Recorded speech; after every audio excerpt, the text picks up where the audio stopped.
Good evening, everyone. Hello, hello, hello. We welcome you to our live broadcast this Saturday. And before we begin, we always do a short reading from a book of messages. And today it will be from the book entitled Happy Life. So we'll read a quick little message from Happy Life. We'll do our prayer, and then we'll introduce our speaker for this evening. So just join me in listening to this message. Allow it to bring you to this present moment, to disconnect from any negativity or anything that might have happened to you throughout the day. And let us just take this time for your inner renewal, this moment to connect with higher minds, with our Creator, with our Father, Mother, God, with our Master Jesus. So let us read from this book. This is on page 105 of the second edition, Happy Life. Rein in the impulses that result from ungoverned instincts. Act under the command of reason. It is true that good sentiments must melt the ice of rational logic, but oftentimes indifference or aggression need the vigilance of reason. Brain and heart must work together, providing the advantages of both balance and moderation for a healthy life. Listen with your heart and act with your reason, each in appropriate measure. A beautiful reminder from Joanna. So join me in this prayer, and you can close your eyes. Let's turn our thoughts, our minds, our hearts to this divine Creator who's blessed us with this existence,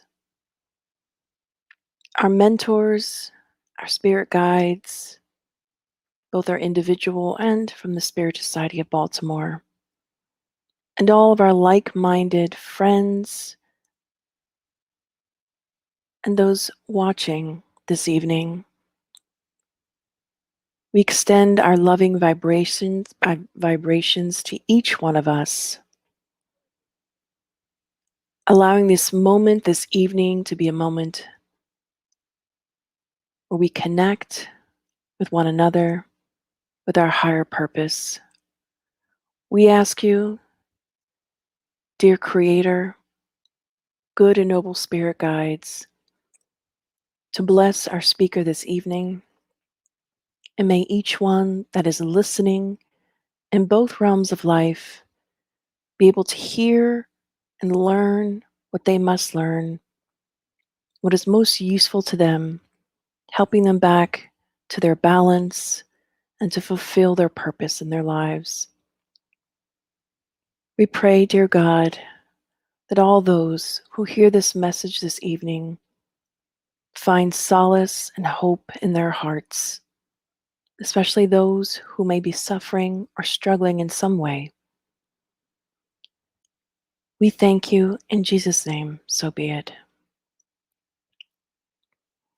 All right, ladies and gentlemen, this evening we have Leonardo Vieira back. Yay!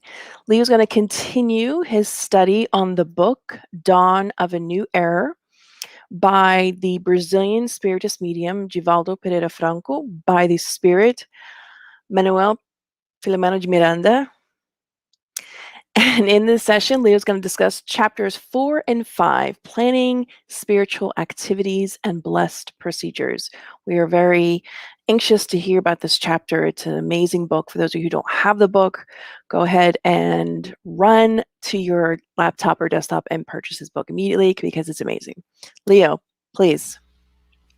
Thank you, Kirsten, and hello, everyone. Welcome to this amazing session of our Saturday's meeting, covering another couple chapters of the book Dawn of a New Era, this amazing endeavor that we continue to take on, a continuation of the book Planetary Transition, and that teaches us, that taught us so much last year. And you can go back and watch the discussions of all the chapters then. as well as the discussions of the chapters that we already covered, from introduction up to chapter 3 last month. As Kirsten was saying very well, this does not replace your capability of picking up the book and reading it and really diving into the teachings. It's not a book that we just read chapter after chapter. What I would recommend is that you read with time. Give yourself time to read. If you have to go back to a specific paragraph or something that the author is actually trying to cover it, because it's really meant for us to study and to value the opportunities that we have in life, especially if we are inserted somehow in contact somehow with the Spiritist science. So please, please, please, if anything that I can ask you, I'll do it now. Just really try to go back and with your own time, read the book and study. And it's always a pleasure to really cover these chapters here with everyone. But I am quite sure that you will probably get way more than what I can bring you here. Number one, because of time, and number two, because I am not the smartest person in the world. But there are several things that I'm missing, to bring it to you, that you may be actually able to read, get it, as well as connect with your life, right? So it's really important that we study this. So as we were saying, we covered several chapters already. The introduction, new responsibilities, a highly significant spiritual endeavor, and planning spiritual activities. And tonight, as we were saying, this afternoon into this evening, we're going to cover blessed activities, liberating procedure. What I would like to bring to you, first and foremost, is that these two chapters really brings us the how important it is to be able to have a spiritist center to go to, the work that is being done at the spiritist center, the techniques, the how we approach a situation that we're going through. But before we go and dive into it, I would like to kind of just go back and do some highlights of what we covered on chapter 2 and 3. On chapter 2, we saw, entitled A Highly Significant Spiritual Endeavor, we saw Manuel P. and Miranda actually being invited to participate in a meeting where Evandro, one of the highly evolved spirits, came and actually talked about the situation of the planet Earth right now and what they were trying to accomplish, the areas that they were trying to help, that we're going through. And it was very, let's say, difficult realities that we came through, right? That we came to discuss here. I even asked myself, look, should I bring this to a meeting, a spiritist meeting, to continue with the program? And I thought, look, if the author is bringing this reality, why not? And it's not meant for us to feel, bring our vibrations down or anything, but really it's a reality that should help us to become better human beings, become better individuals in general, so that we're not following the same abysses, right? So, chapter 3, planning spiritual activities, we actually get to meet the whole team that Manuel P. and Miranda will be working with. It's no other than José Pichitinga, and you can actually go back and watch the last presentation, where you get to know a little bit more. But especially if you're Brazilian, if you speak Portuguese, you can actually get to know a little bit more about these spiritist mind that are actually, when I say this, is because they're working the spiritist arena and in other arenas as well, in helping us incarnated ones that are going to spiritist center, in certain areas. And a highlight before I go with this is that, because we're covering not just, I don't want to say, we're covering a book that is directly related to cases in Brazil, right? But that doesn't mean that this is not happening here, right? This is not that we don't have a team of workers, a team of spirits that are helping us, our mentors here. This doesn't just happen in Brazil, but it happens in the US. It happens in several areas of Africa, in different continents, the whole planet. So it's just an example that we want to bring to you that is happening, but it's happening all over the world, right? And again, this is not only for spiritists. This is actually happening. This type of help, I am certain that is also help happening in all different types of religions, all different types of arenas of our life. So don't feel that we don't want to discuss this with our family members or friends that are not who are not spiritists, because it's a reality for all of us. Otherwise, it would be kind of, let's say, beyond a blessing to say that, oh, only spiritists, or we're the chosen ones. Nuh-uh. And we will see today that if we are really connected with this reality, that may be a reason that now we have been given the opportunity to come as spiritists to connect, more often with the other side, not as a medium, but with the reality, right? But I digress. I'm going to go back and tell you that we met José Petitinga, Euripes Passanufo, Jesus Gonçalves, and some of you may say, Leo, it's Jesus or Jesus. No, it's Jesus, because it's Jesus. So there is an accent on the letter E, so the pronunciation is a little bit different there. And Bezerra de Menezes, who is actually conducting the whole work, and Manuel Filomeno Miranda is just so happy to be working with this team, because again, we have seen them doing different works before through different authors too. But to say the least, these are really, really committed, highly committed spirits that are actually helping in many areas in Brazil, in the rest of the world as well. Just by you and I being connected today, and watching this talk, and watching, having this conversation here, guess what? We are being helped by them as well, because what they bring to us is just an amazing, uplifting story, if we can say this way. One of the things that will also happen towards the end of chapter 3 is that Bezerra de Menezes again gives us some difficult realities as well. It's telling us that, look, we have to work, we have to do better, right? And the idea was to go to certain spiritist centers to help and kind of elevate the hearts and minds of those individuals who actually are going to the spiritist. So we saw examples as well of how people are thinking, people are vibrating when they go to meetings, public meetings, where they go and watch a speaker or someone when they're receiving passes, right? When they're receiving the help that they claim they need, right? So all of these things, it's very important for us to go back and read. And then after that, if you want to watch it, please watch the presentation that we gave on it.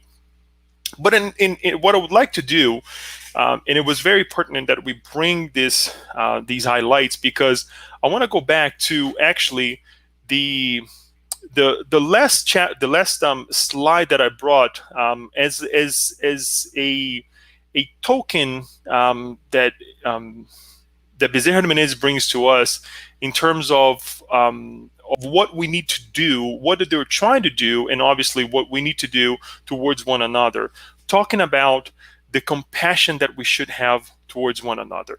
He says the following: in our work of this obsession, which they're trying to do, take the obsession or deliver the individuals from obsession by changing their behaviors, let us have compassion on the suffering. But let us not forget the ones that are the unhappiest, those that are still dominated by prolonged hatred, without a moment of peace, having become downright criminals. So who is he talking about? Let us see someone who goes to a spirit center to receive some help, right? That individual we can see, but who is obsessing that individual and the reasons why? We need to kind of get down to it, and we need to really find out why there is someone persecuting another person.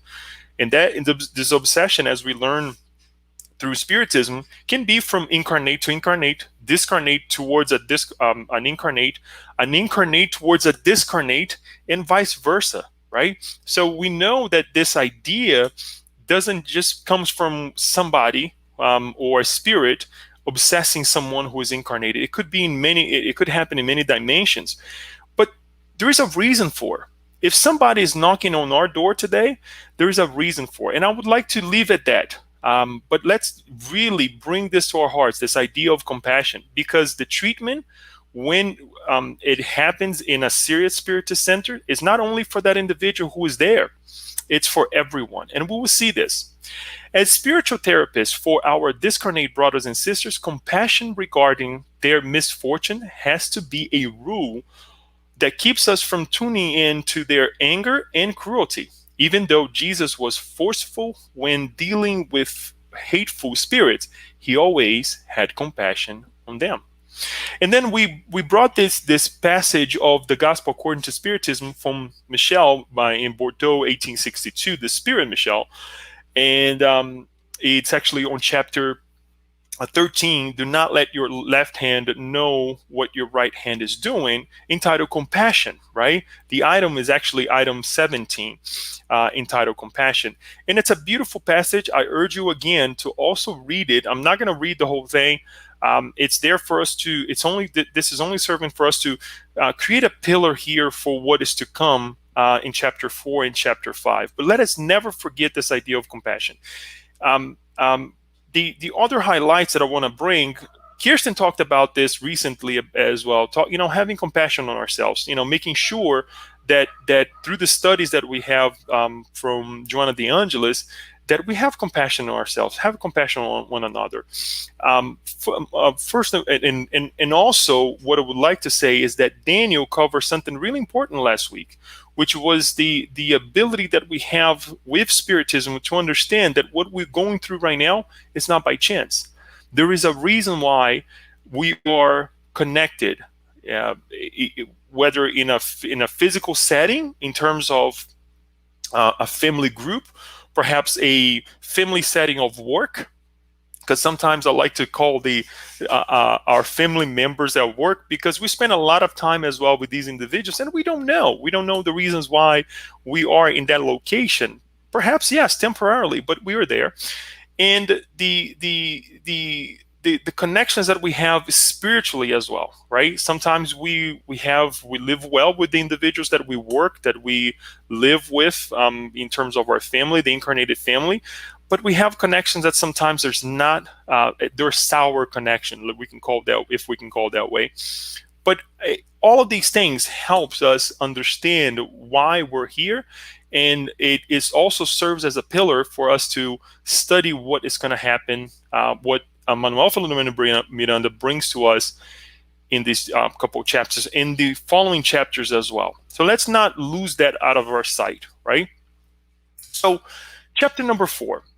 Manuel Miranda starts with gratitude. He brings to us how he feels about the location that they're going to, how he feels connected, and remembers the location where they're going to go and work, and how he goes back and say, oh my gosh, I had that opportunity to be incarnated.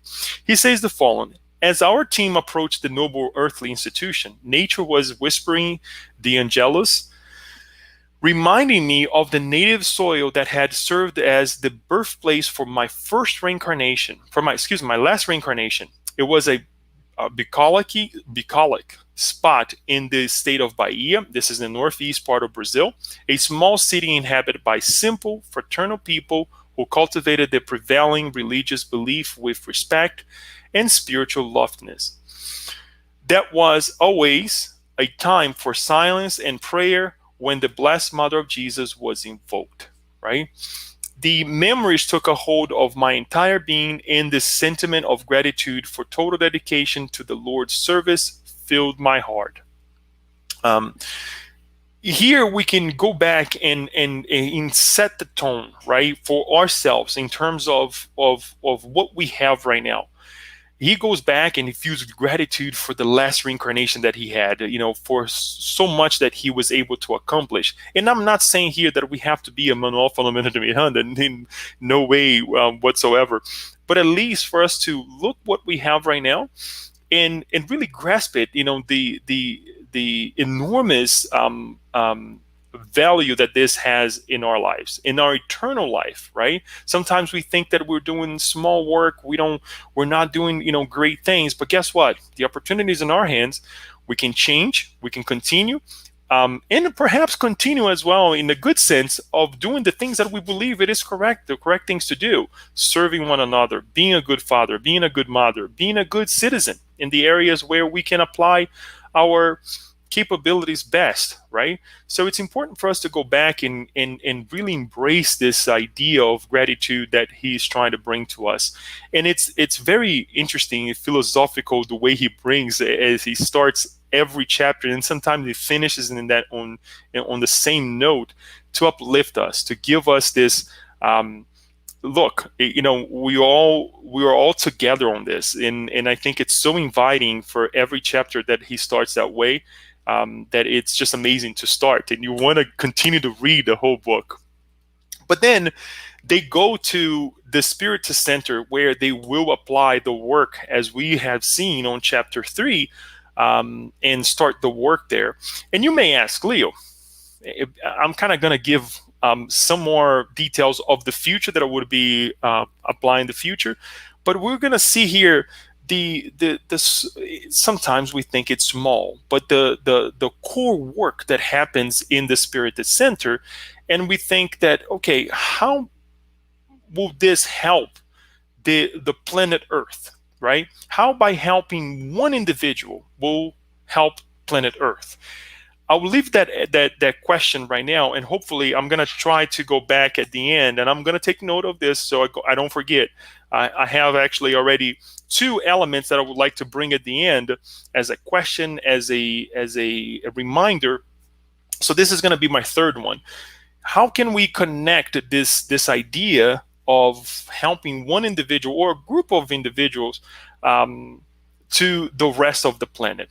We'll leave it at that. So the Spirit Center, he talks about the Spiritist Center, and we're going to see us diving into the work that is done in the Spiritist Center. Hopefully I'll try to cover as much as I can in terms of how it happens and whatnot. But he says, we approach this spiritual rebound that would serve as our base during our labor. And its blessed doors were wide open for whoever want to enter.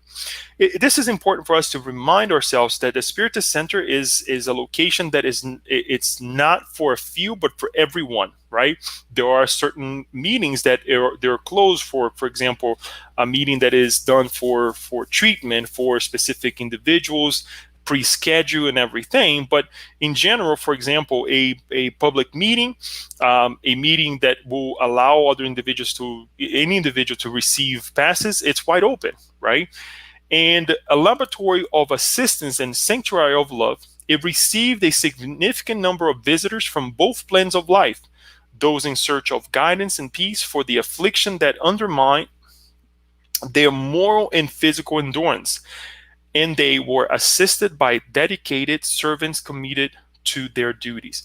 So it's not only open for the incarnated ones, us, but it's also open for discarnated ones. So when we think that just us are there, or we are just only us are watching this meeting right now, guess what? It's completely the opposite. This is probably being, hopefully, I would like to ask God that I can actually provide this help as well, but to being streamed as well for other individuals on the other side. How it's done, that's another topic for another moment. But it's really important for us to remember that the work is being done for us, incarnated ones, and discarnated ones as well. In that there is a group of people, incarnated ones and discarnated ones, that are dedicated to this type of service. We see, who is in front of us in the Spiritist Center, but there are also others behind the work as well. And I'd like to, point out to our mentors, right? But also the mentors of the location, the number of workers that are there helping all of us. So it's important for us to connect with this as we connected with the work as well. And we will see now how how integrated or how connected the spiritual team as well as the incarnated ones are with the Spiritist, the Spiritist movement, as well as the work that is being done there. Because if this is happening in the spiritual world, I'm quite sure that for us who would like to say servants of the Spiritist Center in the incarnated level, we also have our reasons from the past. Listen to this. We actually met Hermano. Hermano was actually introduced himself as they got to the Spiritist Center, right? And Manuel Miranda says the following: we were warmly received by the Spirit director. So the Hermano is actually this director of the Spiritist Center, who had been cheerfully waiting for us. He introduced himself and explained that he had been associated with this group of workers ever since the remote days of St. Francis of Assisi, at the dawn of his holy ministry. At the time, he had conducted the dawn of his holy ministry. Excuse me, at the time, a typo there. Sorry, guys. He had conducted himself badly as the head of the monastery, which, due to medieval ignorance and human presumption, had neglected its purpose to revive the gospel of Jesus, yielding to pomp and distorting the thinking and attitudes of the troubadour of God. Again, this is referring to St. Francis of Assisi. So Hermano is actually a director of the Spiritist Center, where Manuel Miranda, Bezerra de Menezes, and the rest of the group will be working, right? And he's there because all the way in the past, he did not take the chance. He did not take the opportunity to work and develop himself through the work of Jesus. And then we see that after a number of pain-filled rebirths, so he had different reincarnations, because it's rebirths, it's not just one, carrying the cross of remorse and sipping the gall of bitterness for their failure, that entire group of workers was now rediscovering Jesus in the Spiritist harvest field based on the immortality of the Spirit and the purpose of reviving his liberating gospel. So now, him and perhaps a group of people who's working with him, discarnated ones, incarnated ones, they're now working at the Spiritist Center. So think about this. How are we doing with our choices nowadays? And how would this affect us in the next reincarnation, and the following incarnation, and the following incarnation? That's why we kind of gave the title of this passage of the book here, Responsibility and Consequences, right? We go back and say, what am I doing? Because, if anything that I do right now, there will be a consequence. So just food for thought. It's amazing to, even his name is welcoming, right? Hermano, which is brother in Spanish, but I believe they kept it. I did not go back to the Portuguese version to find out if this is in fact the name that was used in the Portuguese version. I believe it is, but we'll leave it that he's now in this inviting mode of help, right? Of guide. So we received some Manuel Filomeno de Miranda. I'm going to refer as Mr. Miranda because it's a mouthful, by the way.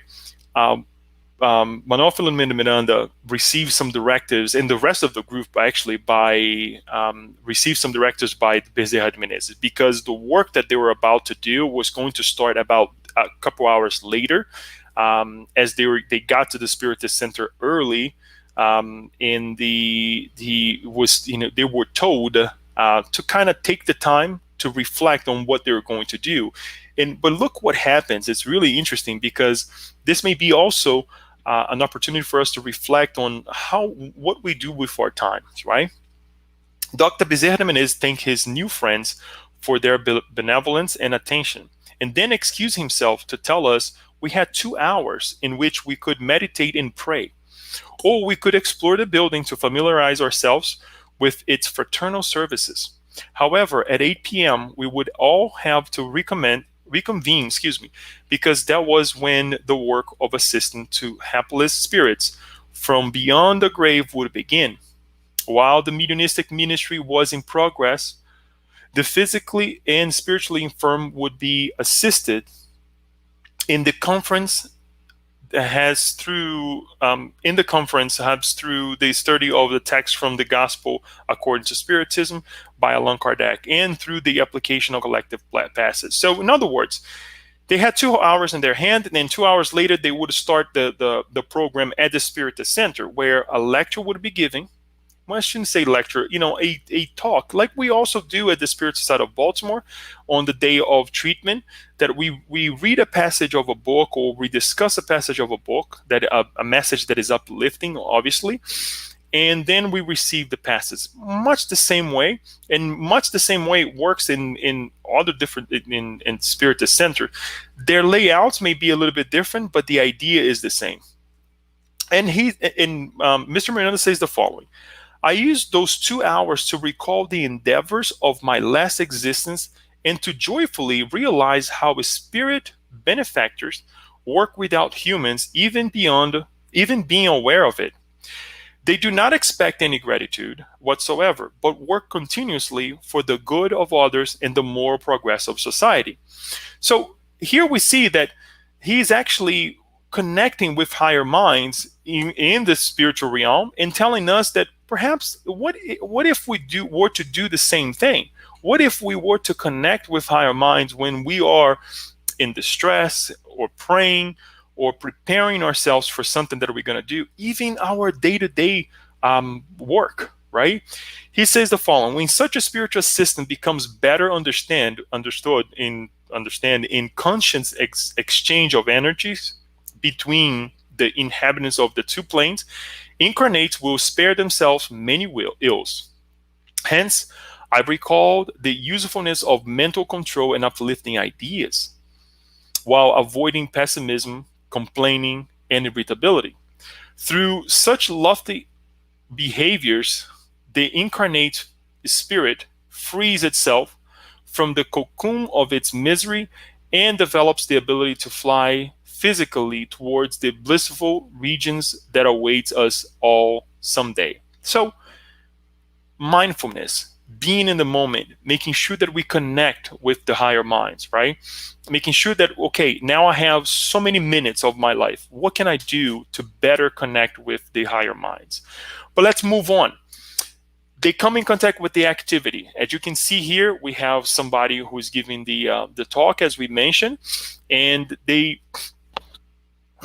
he reminds us that the lesson that evening addressed forgiveness as the primary condition for peace and health. So the speaker was addressing the idea of forgiveness. And he says, a laboratory of assistance and sanctuary of love, it received a significant number of visitors from both planes of life, those in search of guidance and peace for the affliction that undermined their moral and physical endurance. And they were assisted by dedicated servants committed to their duties. Once more, addressing that the suffering, it's not only of the physical body, but the spiritual. Or let's say also that, we think that, okay, I have this illness of my physical body. Should I go to the Spiritist Center? You should. Besides the physical, your primary doctor, whatever specialist that you have to go to, yes, go to the Spiritist Center, because the passes not only is going to work in the physical body, but in the spiritual body, where the problem may be concentrated on. So it's important that we look into different aspects of the treatment, and the different types of treatment that can be provided at the Spiritist Center. This is all the preparation, folks. This is not the actual meats and potatoes of this chapter, because now we're going to see the actual case that they actually start to analyze. And this is actually very much food for thought for all of us, and emphasizes what Daniel spoke about last week, that nothing is by chance. We are not connected just because something happens, in the universe. No, there is a reason for it. So let us analyze the actual case that they were invited to analyze. Our attention was drawn to a young, very attractive woman who was exuding dark, perturbious, excuse me for the mispronunciations here because of certain reasons, energy deriving from her tormented thoughts and vices. The doctor of the poor, in this case, Dr. Bezerra de Menezes, approached her and asked us to observe her closely. Let me actually, just a parenthesis here.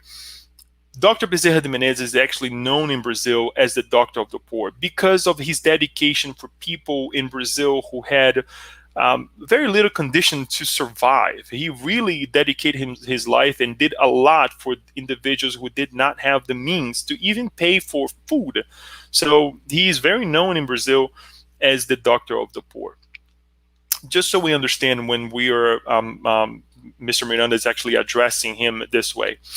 With the proper respect, we entered her mental landscape to help her, and we were able to observe the flow of her tormented thoughts. So, this is an individual who has come to the Spiritist Center. She's sitting down, and they're now analyzing why is she there? What kind of help does she need, right? And this is what they see. We saw that she worked as an escort catering to lonely gentlemen, that she made her living through the heinous trade of sex without commitment. At the time, she depended on a professional exploiter who worked her to death, and to whom she surrendered in search of affection in her terrible loneliness. So she had this man that she worked for her, but she also had a great esteem for him. He wanted to stay. She wanted to stay with him. But let's continue, and we try to make our point as they bring this case to us. She was intrigued by the name of the door on the door of the Spiritist Center, Love and Charity Spiritist Center. She used to pass by this location back and forth, several times a week. And then that day, she said, you know what, I'm going to come and see what's going on here. What is this? What are they trying to see? Because she was feeling anguish. She was feeling tired. And there's a little bit more that we're going to see soon. But she decided that day that I want to go inside and see what they have to offer here. She had never been given it further thought, but on that day, because she was distraught, she decided to find out about the place and seek information, which through divine inspiration culminated in motivating her to stay to listen to that night's comments and receive spiritual guidance afterwards. Remember, the topic of that night was about forgiveness. Very important. She recalled the issues that she had with her mother. She also had a very tough life with her mother. Her mother actually started her utilizing her at a young age to promote her beauty in different ways. And she had this in her mother passed, obviously, and she really didn't come to terms with that situation that she had been through with her mother. A human doll, he says, she was put on display everywhere as a child model. And as an adult, she appeared on immoral TV shows that vied for glory and prizes, fame and money. She became famous and was fought over by gossip and sex magazines. At age 16, she already had learned the art of deceit and the best exploitation techniques. So there she was at a spirit center, trying to find out, okay, why do I feel this way? The anguish that she had inside of her. Continuing with this case, she was now faced with a terrible dilemma and had come for help. A medical examination had recently confirmed that changes in her body were due to her being pregnant. So she was pregnant from the gentleman that she had esteemed, which was unfortunately, her exploiter, right? She had come to feel some joy at the thought of the presence of a little one in her arms and reached her hours of loneliness. However, when she told the pimp, she had been cruelly rebuffed and accused. And this is what he had to say. You had sex with so many men. How could I be the father of this child, right? And he proposed her to abort the pregnancy. So that is the main reason why she was at the Spiritist Center. And we know that, if we can go back to the Spirit's book, we see the teachings of the Spirits telling us, what is to abort a pregnancy. One of the things that it's very important for us to highlight, if we go back to the Spirit's book, from question 343, 343 or 44, all the way up to 360, we'll see the spirits guiding us towards, what is and what is not, and as well as the importance of not doing such a thing, such an act, In question 344, Kardec actually is asked the spirits, what at the moment, at what moment, excuse me, does the soul actually join the body? And the spirit actually tells us, the highly spirits tells us that the unit begins at conception. So right at conception, there is a connection between the spirit and the physical body. So there is a work of God being done right at that moment.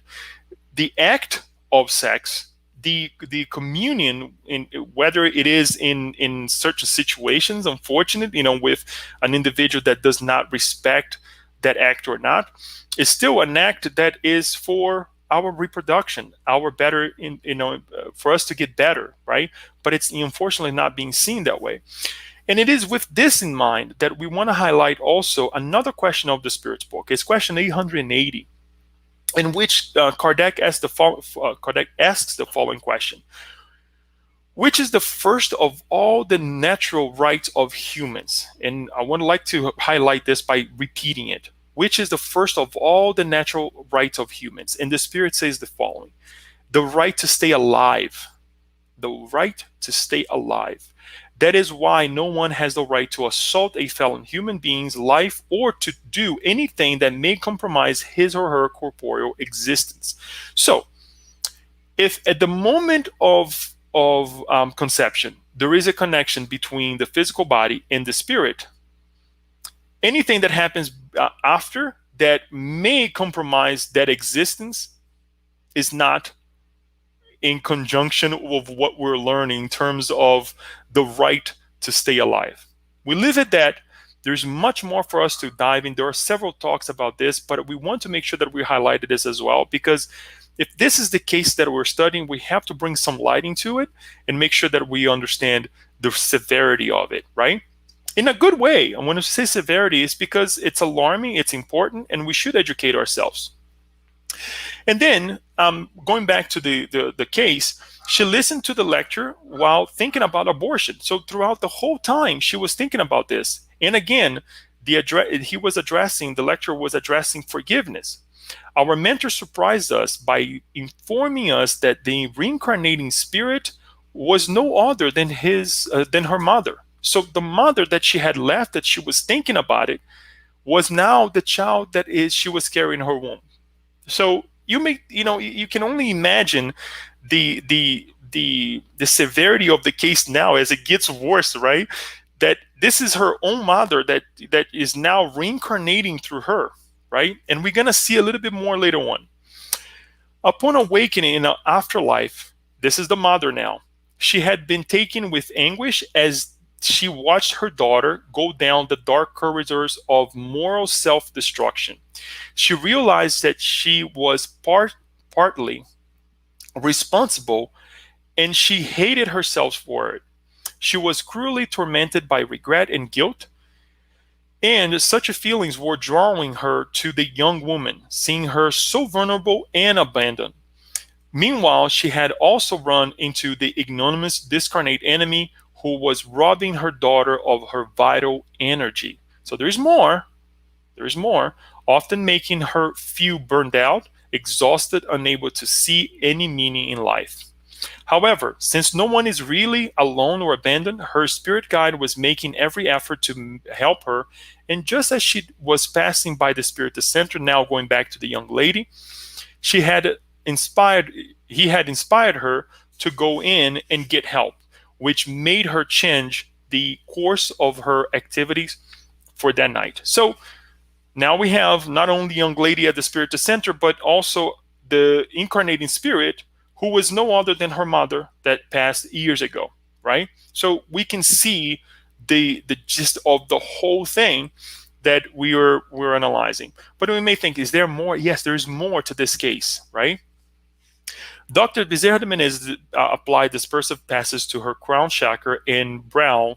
And the chakra here, we like to say vital centers of chakra. The ideal chakra is used as, so we understand, we make a connection. But in Spiritism, we really called in vital centers. And I go back to chakras in order to disentangle the discarnate tormentor who was attached to her so ferociously. Next, he put him to sleep with hypnotic induction and asked the Reapers and Petitinga to take him to the mediumistic room, which they did with compassion and understanding. So now the spirit is that is connected with the young lady is actually taken to another location to also be helped. Remember, we start today with compassion, reminding what we had brought last in the last session, finished last session with. So the treatment is not only for the young lady, the treatment is not only for the mother who is about to reincarnate, hopefully, and but also for the spirit that is obsessing her. Remember how Bezerra de Menezes describes those individuals, and the reason why he is obsessing, this spirit is obsessing her.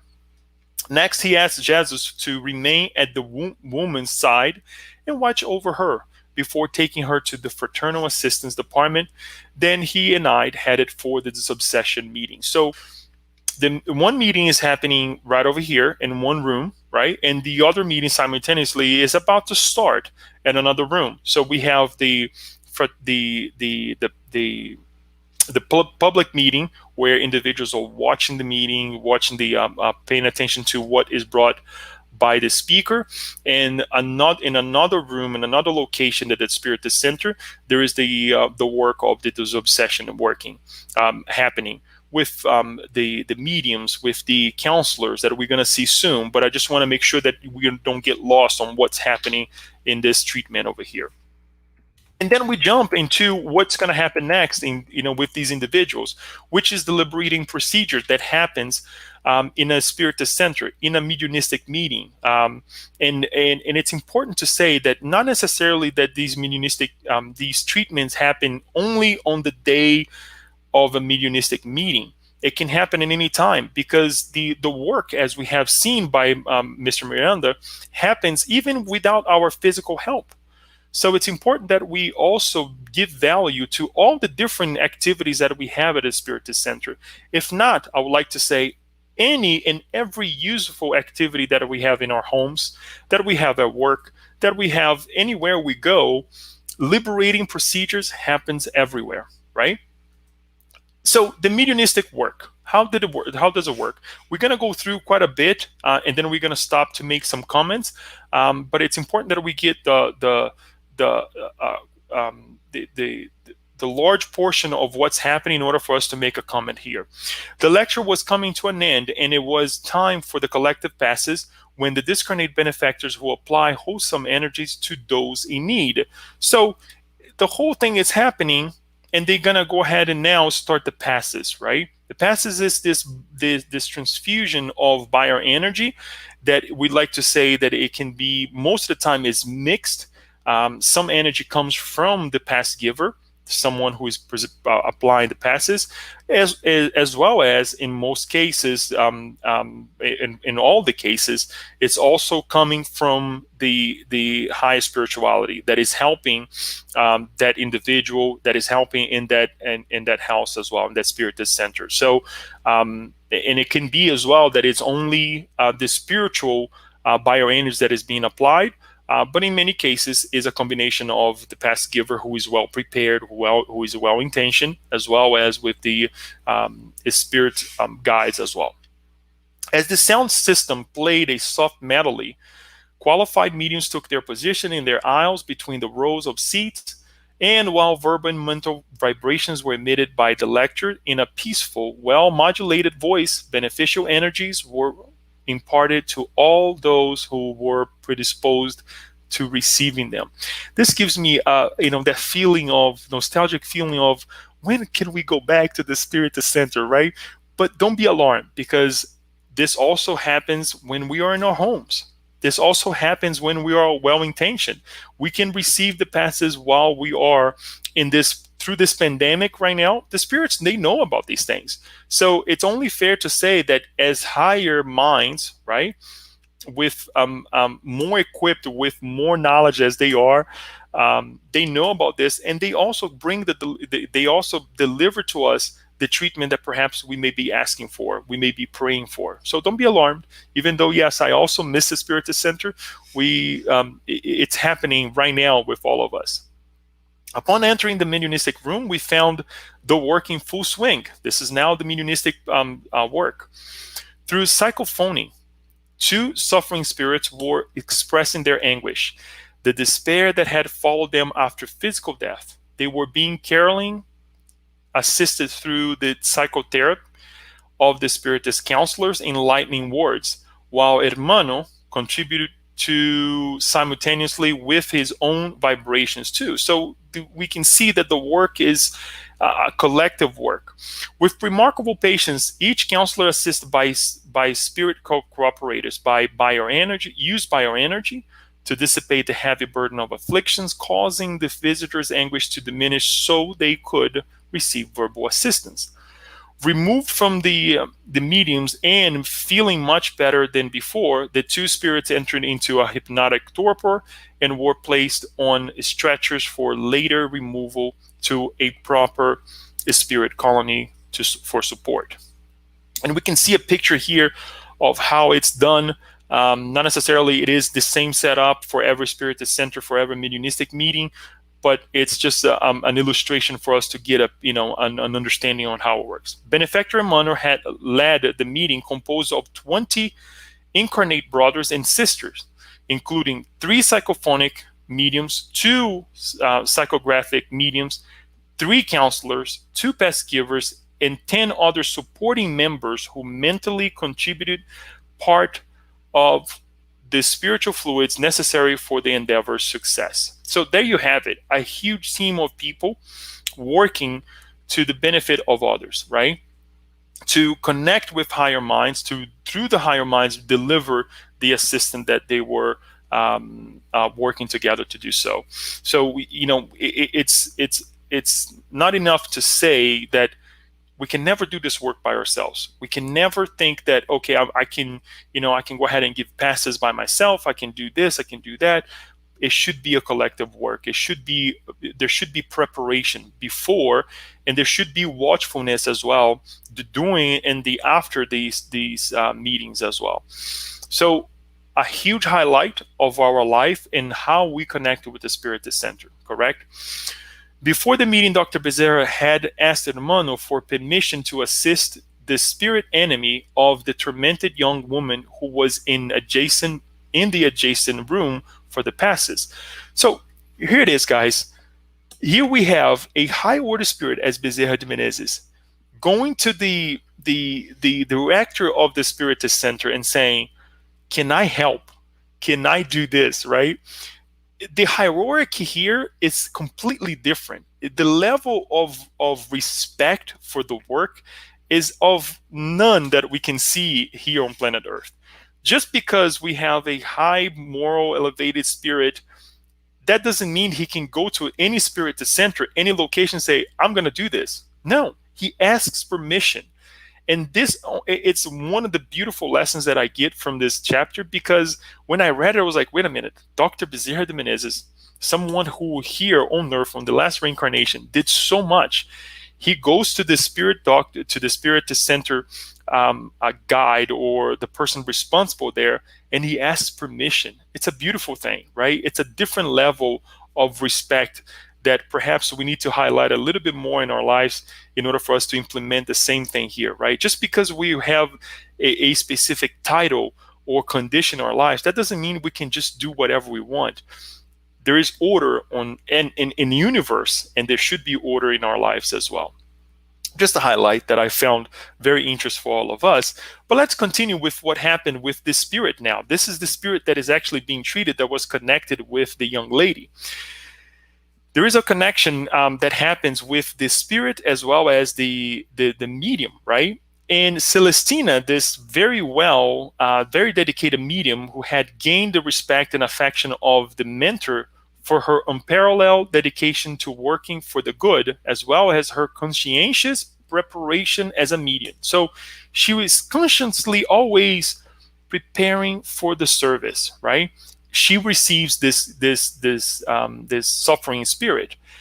The spirit wanted to harm the medium, in this case Celestina, externalizing waves of anger charged with destructive vibrations. So it's not like he's doing anything physically. If he could, he would, but because he doesn't have the physical body, all that is doing now is really trying to bring her these waves of anger, right? That kind of drains her energy.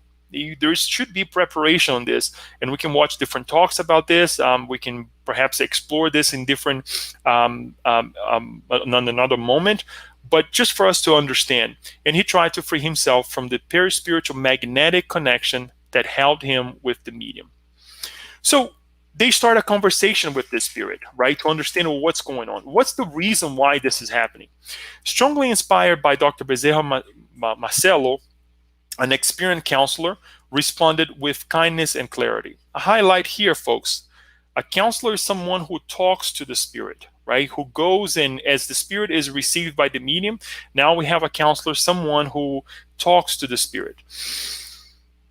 In many cases, these individuals, they are not ostensive mediums, right? I have talked to several of them. Many of them, they are not mediums. But it's beautiful for us to highlight here that he's connected with Dr. Bezerra Menezes and bringing enlightenment to this spirit in the beyond who's suffering to change his ways. So he's mediumistically actually helping the other individual, the spirit, through the medium. My friend, we wanted to speak with you in order to examine your problem and the reason for your suffering, now transformed into a cruel persecution of someone who obviously harmed you. So he knows that there is a reason why he was persecuting the young lady, the beautiful young lady. We certainly do not want to stop you from pursuing your objective. We only want to understand why you are neglecting your own happiness by holding on to the rebellious attitude of hatred that makes you so unhappy. We also want to explain to you that up to this point, you have acted as seemed best. But from now on, the possibilities of attacking this young woman have changed, and you are being invited to alter your behavior for your own good. I wish to be able to get to this level, to speak with people this way, hopefully very soon, without being helped by a highly spirit, because the words that he used, it's so nice, it's so soothing, especially for someone who's suffering, right? But it doesn't stop there. He says the following: although your physical body has died, you may not be aware of the fact that there are universal laws of love, which no one can escape, thriving here in the spirit world. Nothing happens at anyone's whims. The sovereign laws work both automatically and by interference from the thought of those who direct their mind towards beseeching help and mercy. Thus, that is what is happening to both you and the young woman experienced the thorns of your weakness. So he tried to establish this connection with the suffering spirit, because if he's doing that, there must be a reason. And here's the reason why this whole thing is happening. The spirit then starts to this rebuttal type of behavior, and then he gives in and says, our relationship is lost in the hourglass of time when this wretch, this tramp, betrayed me, already marked her infamy. We were married and were loving parents. At least that is what I thought. When northern Portugal was invaded by French troops in 1808, after part of the invading arm took up residence in our town, this wicked woman fell in love with a seductive soldier. It caused a major scandal, so she left home, which resulted in the death of one of our children, victimized by a cruel illness that had been eating away at his young body. I succumbed to shame and horror and plunged into the abyss of hatred. I let myself be consumed by a strange sadness that would not kill me, causing the death of our second child not long afterwards. When I saw that when I saw that there were really is life after death, I went after her with a desperate feeling of revenge. I couldn't find her for a long time, but I was recently drawn to her current incarnation. So I knew she gone back. Our little one, the one that died prematurely, was now her mother. who left her to her fate. I don't know what happened to the other one, though. So I'm going to stop right here because there's a lot of information that we need to digest, right? And we have very little time. We're about to, in our time right now. But I want to make sure that you understand now that it's not just the individual who is at the Spiritist Center. It's not just about her mother who is about to reincarnate as her daughter. Look how beautiful this is. It's also about someone who has been obsessing her since the 1800s. There is also another spirit that we don't know where he is, right? Which is the other child. That one child was the mother in this current life that is now reincarnating, right? And here we are talking to the obsessor who is no other than her former husband, right? So now we have to understand, where is this other child?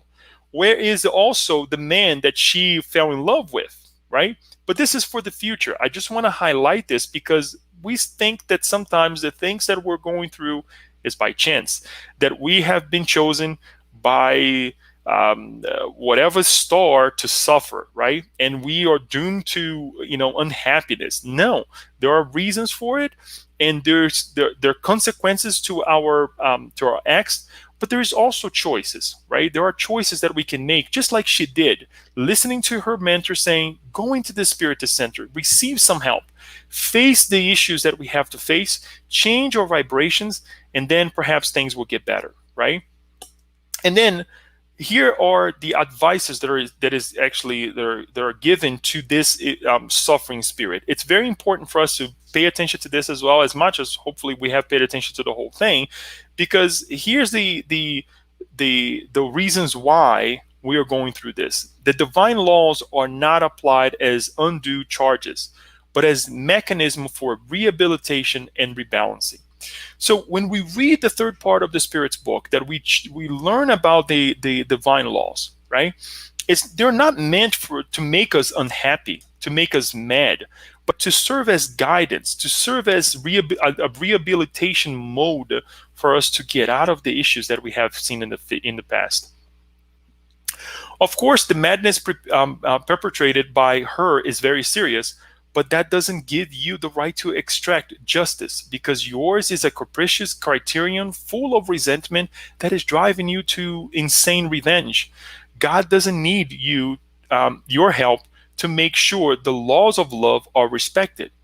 And those who err receive corrective measures, which may entail purifying infirmities, the circumstances of life, relationship and affective problems, accidents, physical and mental impairments, and a host of effective methods for recovery. But those who seek revenge fall into the abyss of heinous crime because they do not know the best way to correct the wrongdoer. So, they do not have the right to get revenge, no matter how victimized they may feel. Folks, here is the beauty of this whole thing. We should not take matters before our hands and try to correct the universe. If anything, we can correct ourselves. If anything, we should do what Joanna de Angelis actually proposes to us at the beginning, to act with love and reason, balance our emotions to a productive way that we are not suffering anymore.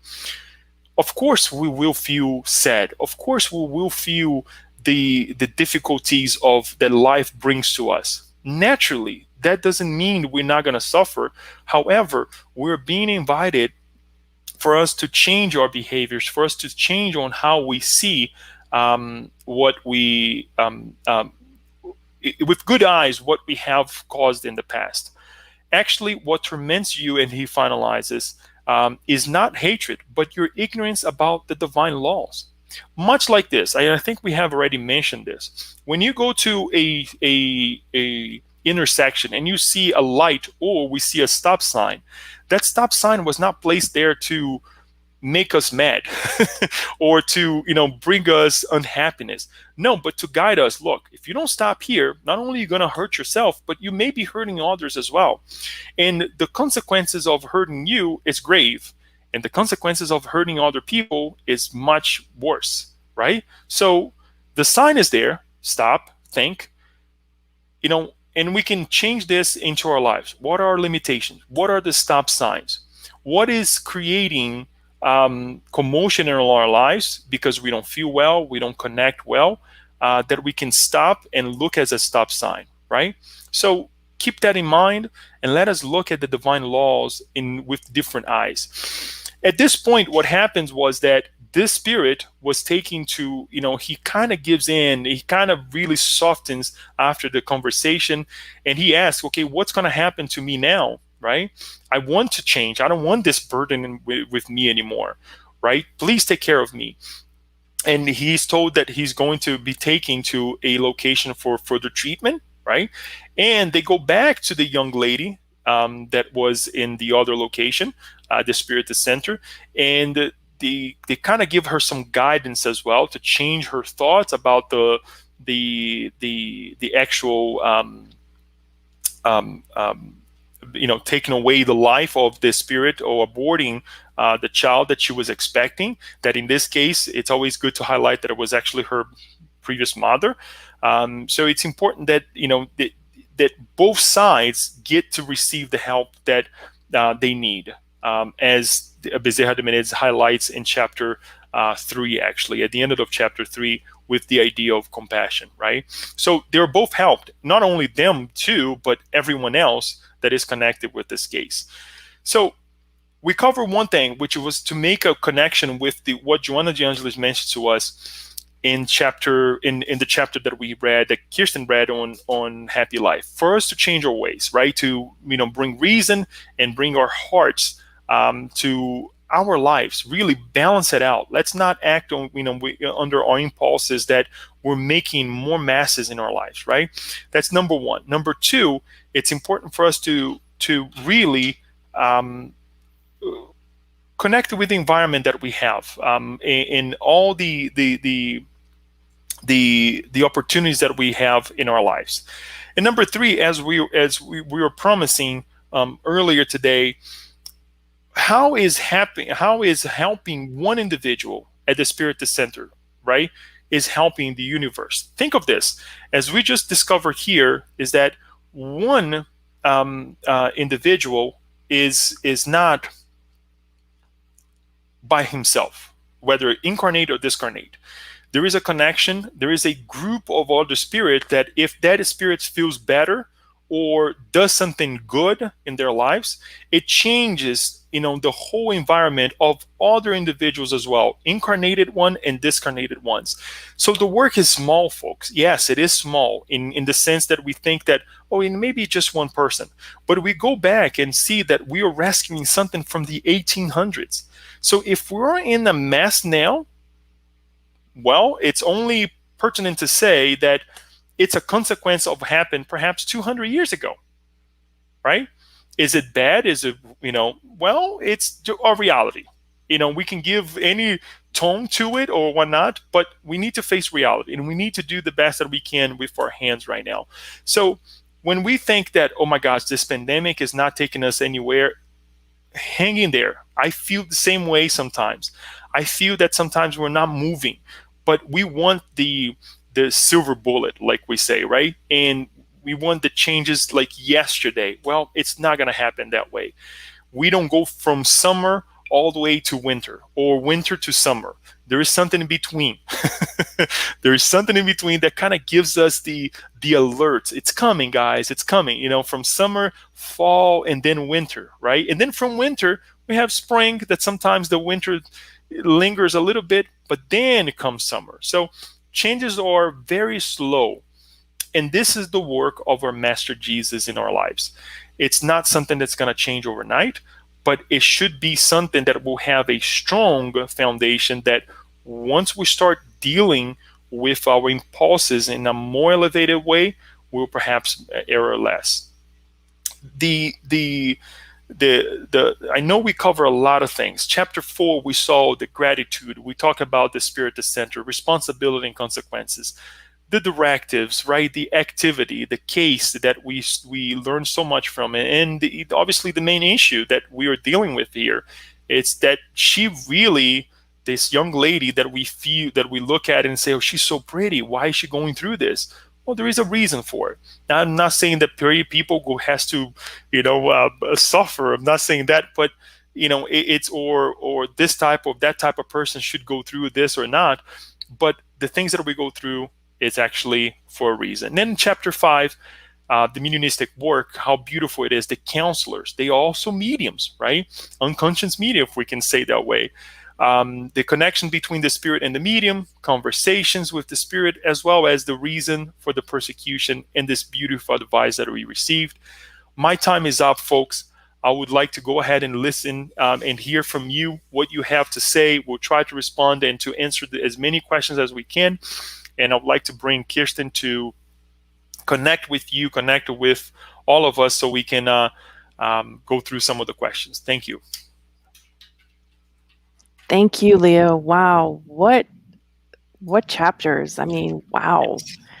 We're just sitting here like thinking about like we have to go back and pick up this book. I mean, there's so many books to be read, which just seems like there's a backlog. But wow, the case. I mean, the one case that you shared is. Whew, sorry, my mind is still like reeling from it, just thinking about it. Okay, so going to the comments and questions. So thank you to everyone who was commenting and sharing their questions. Don't worry, you still have time to share your comments and questions if you haven't yet. Please feel free to do so, but thank you for everyone that has participated. Juliana, Alba Morales, a friend of the SSB, Rodrigo Zappa. Thanks for watching and joining us, friend. And to everyone else that was saying hello, good evening, and welcome to everyone. There were some conversations going on, discussing some of the things that you were talking about, Leo. And one of the things that I actually had a question about, we do have a question from, actually not that question. Oh, no, actually, it is that question, sorry. Sorry to my technician. Yes, so we have a question from Paula, which we'll get to, and from Yasko as well, and any other comments or questions that were shared. But one of the things that kind of struck us is when in the book they say, with proper respect, like before they go to analyze this young woman's mind, they say with proper respect.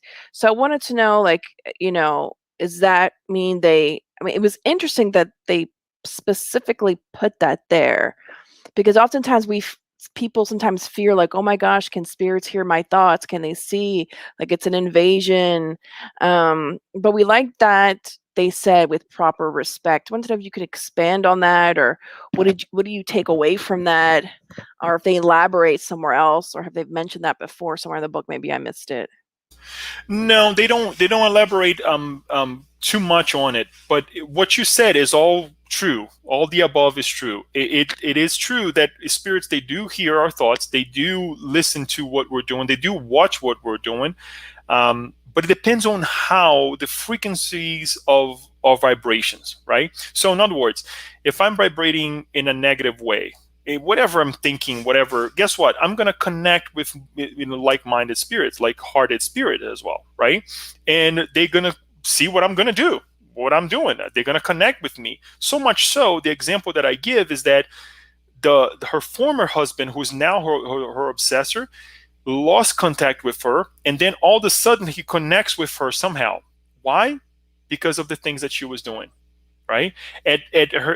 For some time he loses contact with her, and now he's connected with her. So that gives in the idea that it depends on how we're vibrating, right? It depends on the things that we're doing, the type of life that we have. Now, on the other side, if we are also vibrating well, if we're also doing the things that we're supposed to do, trying to be good people, trying to be good individuals, it doesn't mean that we need to be perfect, right? We will connect with higher minds. To answer your question a little bit more towards what you're trying to get into, these are high evolved spirits. They're there with a purpose way beyond we can imagine.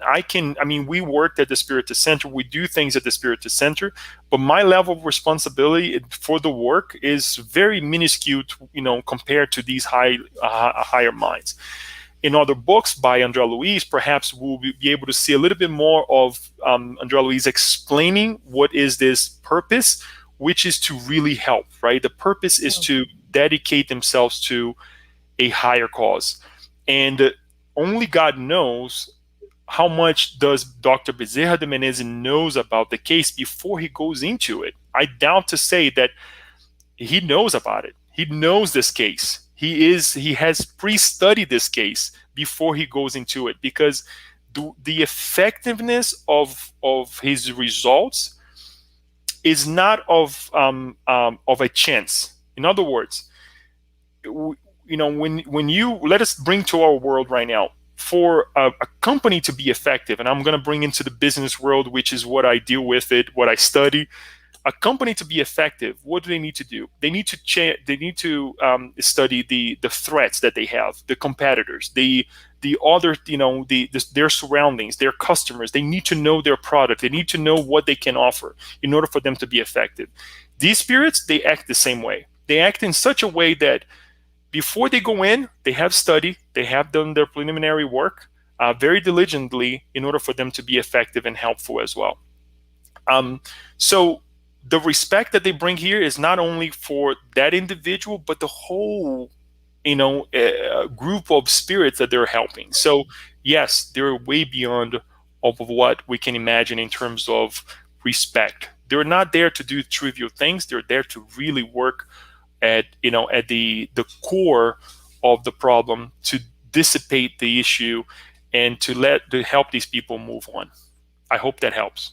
Yeah, definitely. And then Yasko asks, I mean, maybe you can touch on this as well. And before that one, right below my comment, she said, "Would this be like a psychoscopic scan that they did, or was it an actual they tapped into her mental field and then just extracted?"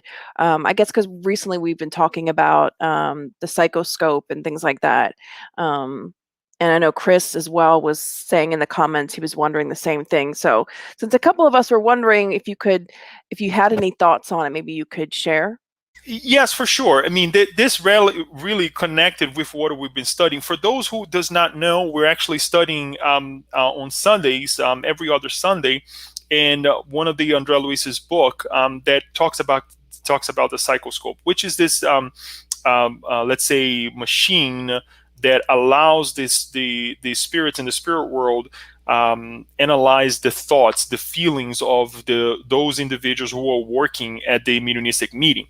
So there could have been, they don't say it directly, but what I would say for Dr. Bezerra de Menezes, he's actually at a position where he can feel, he can actually connect with the thoughts, right? Much like Andrea Luiz reports from the other side as well, saying to us that he could see the aura, he could see the vibration of those individuals that he's working with it, right? But yeah, that's a good point. But to answer the question, he didn't say that this or that was used, but it was more a natural connection with that spirit, understanding where she was coming from. Definitely. So we're going to go ahead and go to Yasko's question, or other question, if I could say that. It's the question all the way down below, all this entanglement between the people question. So let my technician throw it up here on the screen. 1 second. Okay, all this entanglement between the people and family indicates that especially the difficult relationships come from past wrong management, betrayal, etc. Good reminder to welcome with efforts of love and compassion those apparent difficult persons near us, right? Okay, so it says, good reminder to welcome with efforts of love and compassion those apparent difficult persons near us. Yes, yes. This is a tough one, Yasko. I like to say yes, but we also have limits, right? And we're not perfect yet. And I have seen situations where individuals they had to limit themselves, to a certain extent, to not create more mess, right? So it's important for us to highlight the two. It's important for us not to go into a road that will put us into more problems. Number one, by expecting something from us that we cannot deliver that. Number two, to live a miserable life because we think that we have to go through suffering in order for us to fix the past. Things are slow. Bottom line, you are correct. We should really give ourselves the time, and put the effort to work with people slowly, right? Get to know yourself, know what's core, or know what's flexible. We talked about this a couple weeks already. Know what we can, really deliver it and say, this right here, no, not yet, but work at it. Because if you have reached a specific point of your life, a specific condition, God will give us the ability to continue on and develop ourselves even more. However, everything is slow. So we don't want to create this idea that we have to do this or we have to do that. We ought to, we are invited to, but we have to understand for sure that the issues that we have now is not something that happened yesterday, but quite for sure, a long time ago, and we're now giving the ability. Remember, the young man from the spirit guide from the Spiritist Center had different reincarnations after he really dropped the ball, if we can say in a nice way, back with Saint Francis of Assisi, right? So only now he had the resources to work at a Spiritist Center to redeem the issues that we had there. So it took him some time. So give yourself time, work hard at it at your limit, and things certainly will do better. Will become better. Excellent. And we'll go on to our next question. Looks like it's from Paula. Why do you think the Old Testament, quote, eye for an eye, has persisted for so long rather than the New Testament, turn the other cheek?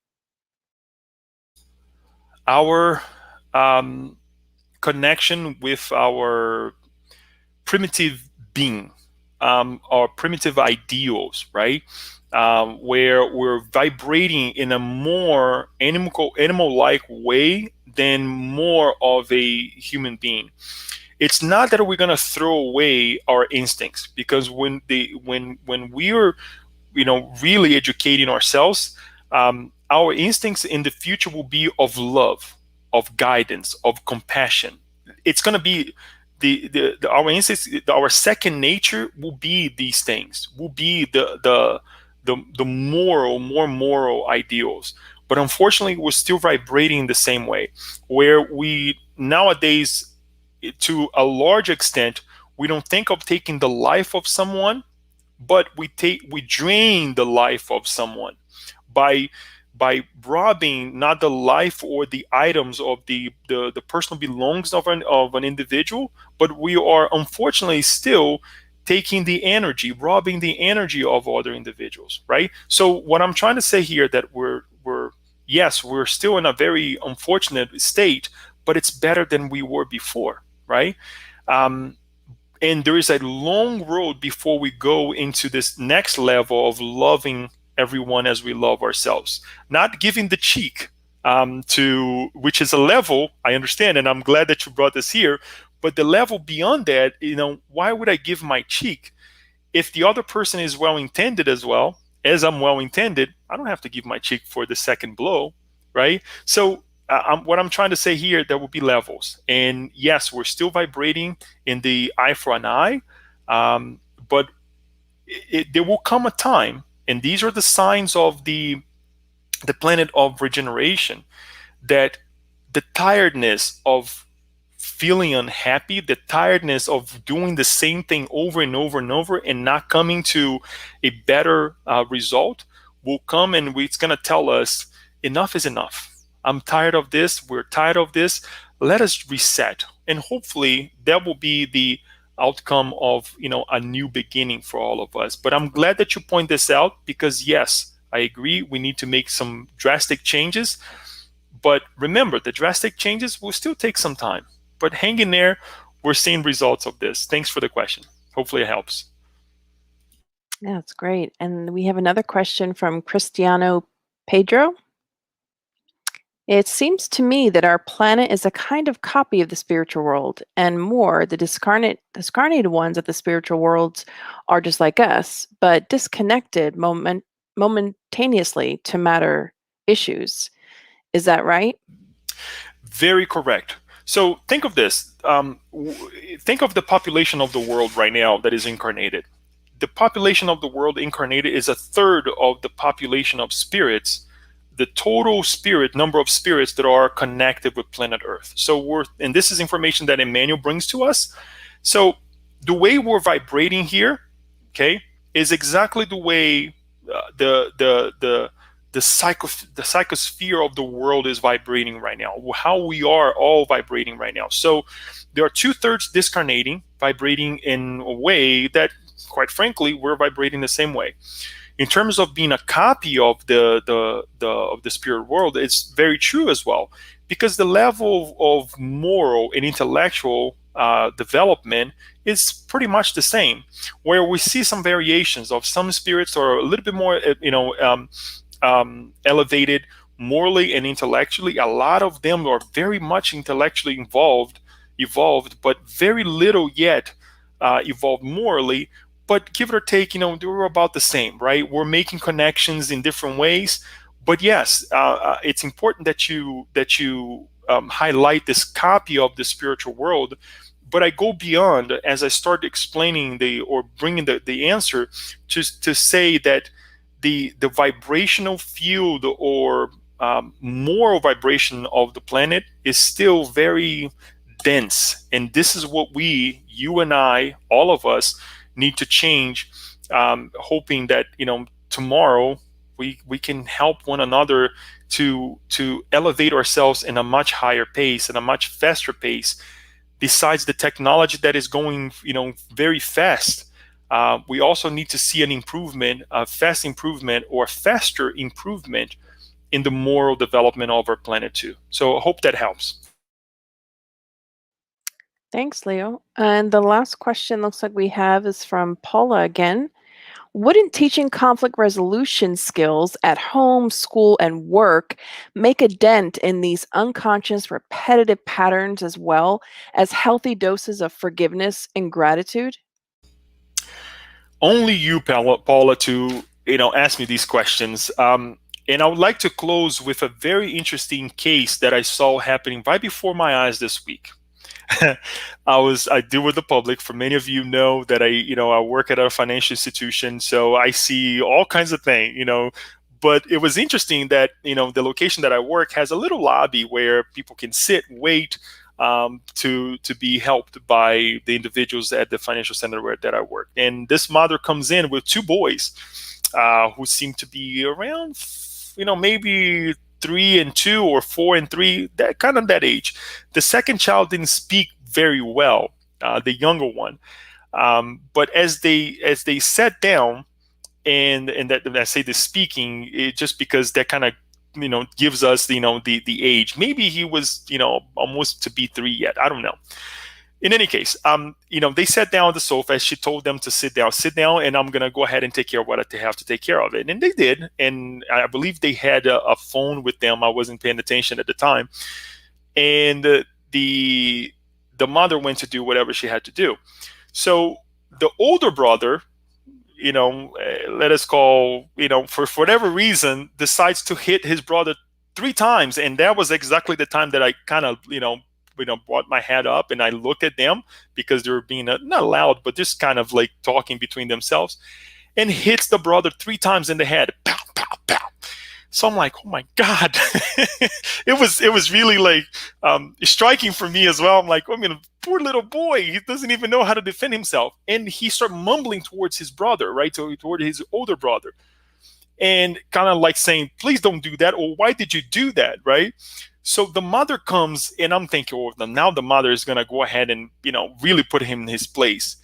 He goes to the two boys and he looks at them and just kind of said something very low to them. And he kisses, first of all, the older brother, right? And then she kisses the little one as well. And the little one says again to her, kiss me again. It was the most beautiful thing. The little boy saying, kiss me again. And like, he made a boo-boo with me, type of thing. But I stopped and I start thinking, she could have gone back and actually hit the older brother or her older son saying, don't do that. But she chose to go back and to teach him how to teach his younger brother. And to me, that was one of the best lessons I ever actually had in my life, because she broke the chain. She completely said, this is not the behavior that I want. This is the behavior that I want. And I think that you really, really brought to this, with your question, the reminder of the, sharing this with you, because it was, yes, what we need to say, okay, you did something wrong. I'm not going to copy what you did. I'm going to show you what the behavior that I desire and I wish you to do. And I think this is what we've been talking about here, but we see very seldom the exercises of it, right? And I speak of myself, because my first impression of the older boy was, why is he doing that? And I had older brothers, so I know a little bit of it. But she displayed, she exercised, she really instilled in these boys that hating one another is not going to take them anywhere, but loving one another will, make wonders in their life. And with that, I would like to say thank you again, and hopefully that answers your question, and all of you, and leaving this amazing example that I received. I didn't do it, it was someone else, and I would like to share with you, because I think it's something that we need in our lives more often than not. Wow, that was a very impactful story. Yes. Amazing. Leo, would you also just lead us in the final prayer and the whole 9 yards of it, just to give a close to this meeting? Will do. Thank you, Kirsten. Thank you, everyone, for watching us and connecting with us. It's a pleasure to all of us. It's an opportunity for us to study with you and be with you as well.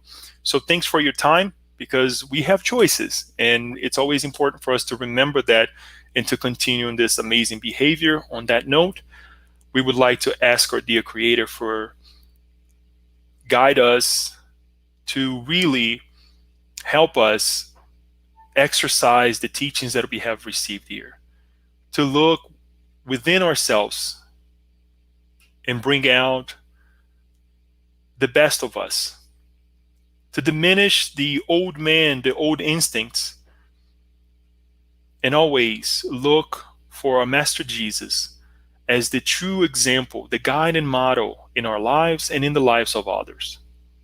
Without specific or beautiful words, let us just behave in a positive manner, in a way that will soothe the lives of others, bring calmness, excitement, encouragement towards others, and therefore prepare a new tomorrow.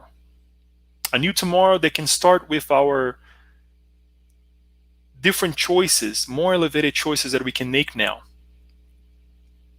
Being more assertive with our feelings, with our reason, and bring balance to all of us. We're thankful for this opportunity, and we hope to meet one another again as soon as we can, as we continue to pray for one another to also be completers, effective individuals in this amazing reincarnation. And so be it. Thank you.